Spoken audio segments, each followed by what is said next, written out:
Saturday, March 22nd, 2014, the day that changed our lives.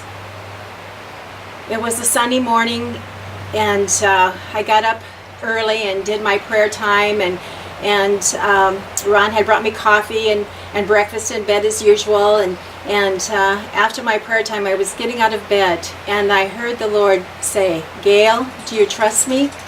And I didn't hesitate, and I said, "Absolutely, Lord, you know that I love you." And it was the same Saturday that our youth group was supposed to come up to the river and pick up down limbs and scoop up the molehills because the grass was starting to grow. It was their fundraiser and our big blessing to have them to come. But Friday at work, the youth leader called and asked if they could come up Sunday after church instead of Saturday morning at 10 o'clock. I agreed. Then I thought we could get some supplies and cookies and drinks for the kids, because we always fed the kids after they worked hard in the yard. And so my mom had not been feeling well, and so I thought maybe I shouldn't take her to Costco, that we should just have Ron go. But Ron said, "You're not sending me to Costco on a Saturday by myself. And your mother is feeling a little bit better, so it'll be good for her to have a change of scenery and to, get out of the house." And so I said, "Well, okay." And so we got our coats on and we headed out the door, and we decided to take the pickup truck. And so we got piled in and went out the gate, and we saw our neighbors, Tom and Marcy, their granddaughter Delaney, and her fiance Alan, sitting in the side yard by their big fire pit, and they waved at us as we went out. And then getting to the mailbox, we saw our neighbor Jerry, and he was coming in on Steelhead Drive, and we were going out onto 530. We waved and went on our way. We had stopped at the Olson's saw shop because Ron had left it there to sharpen and get it sharpened, so that we could use it for the yard cleanup if the limbs were too long. So we headed out to Costco, and while we were at Costco, we seen Tasha and her Aunt Julie. They were buying a life jacket for Sanoa because Seth was going to teach her how to swim, and we just figured he had canoeing in mind because Seth's such a big canoer guy. And so we got back into the pickup truck, and the phone rang. It was my daughter Jennifer, who said, "Mom, I heard there was a big slide up at Steelhead Drive." And so, but she didn't have any details. And so Ron thought it might be the beaver dam that broke, that earlier in the week there was a mess on 530 by Steelhead Drive. And so we just continued on. We went over to Walmart to get a couple things for Mom, and the phone rang while we were in there, and it was my sister Judy saying, "Where are you?" And I said, "Well, we're at Walmart." And she goes, "Well, my brother Bill called and said that there had been a slide. Asked, 'Where's Ron, and where's Gail, and where's Mom?'" And I said, we were fine, and we didn't have any idea the magnitude of the slide at that time. So we had seen an also neighbor there and told her about the slide, and she said her son was hiking in that area that day. So then, of course, we got a little concerned, and we just got back into the pickup truck, and my boss called and said, "Where are you?" And I said, "Well, we're at Walmart." He says, "Well, come directly to my house." And so we did. And he shared that there was a big slide and we wouldn't be able to go home our usual way. And so Ron said, "Well, we'll just go the long way. So I need to get home and get the tractor and help clean up that mess." And so we did. We went through Cedar Woolley and Concrete and into Darrington. And then we got all the way to Bryson Estates. And there is a man there and saying there's been a big slide. And then there's nothing left of Steelhead Drive, and so we couldn't go home. So we just sat there shocked and and sad and couldn't believe it. And so Ron, he said, "Gail, look at me." And he took my hands and he held them tight.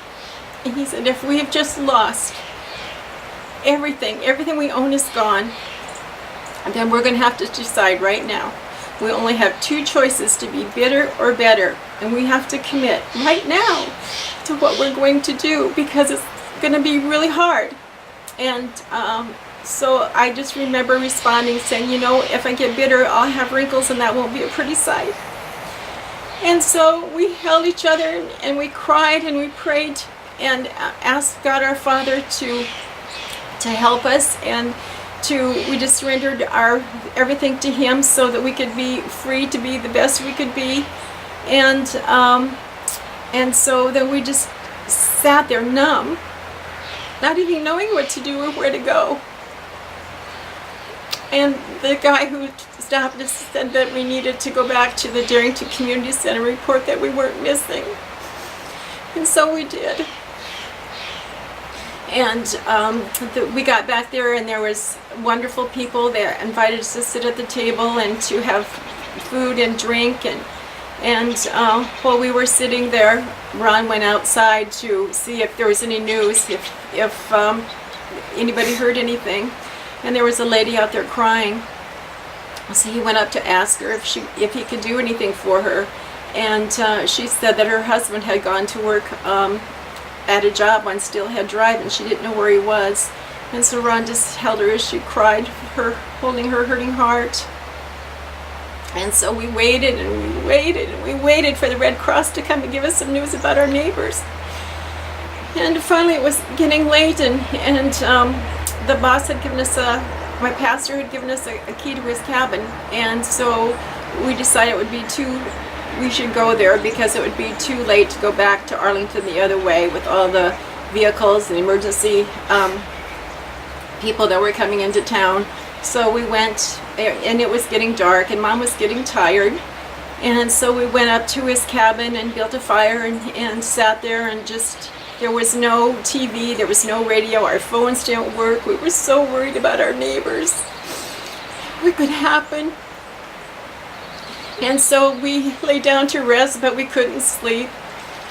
And so about 6 o'clock we said, we can't stay here, we gotta go find out what's going on.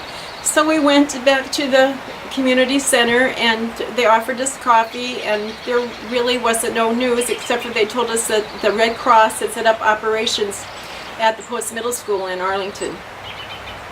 And so we decided we needed to go there. And so on the way back to Arlington, we took my mom to my sister's house, and she said she would care and watch out for her until we could figure out what we were going to do. We got to the Red Cross operation at the post-middle school, and our daughter was there, and she had already done some paperwork and signed up so Ron and Mom could get their medications. And so we seen a few of our neighbors, and we hugged and cried and waited for news of their loved ones. And finally, late in the day, my daughter said, "Mom, you need to come home with us. You need to come stay with us." And so we went back to my daughter's house, and our other children were there, and we called our kids in Michigan to let them know that we're okay. And my son-in-law and his brother went and borrowed a bed and put it in their spare room, and it was our home for 3 months. And just all the love and support. My granddaughter, her and her friends went to Walmart and bought us underwear and toothbrushes and pajamas and blankets, because we didn't have anything. And the only thing we had is what we had on our backs. But we were so grateful for anything. Sunday turned into Monday, and we went back to the Red Cross headquarters and sat with our neighbors and waiting for news, any kind of news. And so it was, the weeks just kind of days turned into weeks, and we were just in survival mode. So we started our recovery, and there was places that were set up to help us with recovery of how to get a place and how what we needed, and that's a whole story in itself. Everybody was so kind, and we were so grateful, and Ron and I kept our commitment to, being better and for each other, and then everything just started to open up, and we were able to recover by getting a house and having people help us to make it a home, and so our word for recovery has been hope. And it is the word and it's the way that has helped us in our recovery. And we will never forget, always remember, never forget our wonderful life on Steelhead Drive. And all the people that were the love and the support was just above and beyond what we could think or imagine. Everybody, this whole event, from Darrington to Oso to Arlington, everybody from all over the world, I feel that everybody, the whole world, paused and prayed and paid for this event that happened on Steelhead Drive and beyond. And I'm looking forward to and the hope of the remembrance that we will have up at the Steelhead Drive. For it's forever our home. It will always be in our heart. And we want people to come and hear the story of the tragedy, but also all the good that came from it. The brotherhood and the sisterhood, and doing my part to be love strong every step of the way.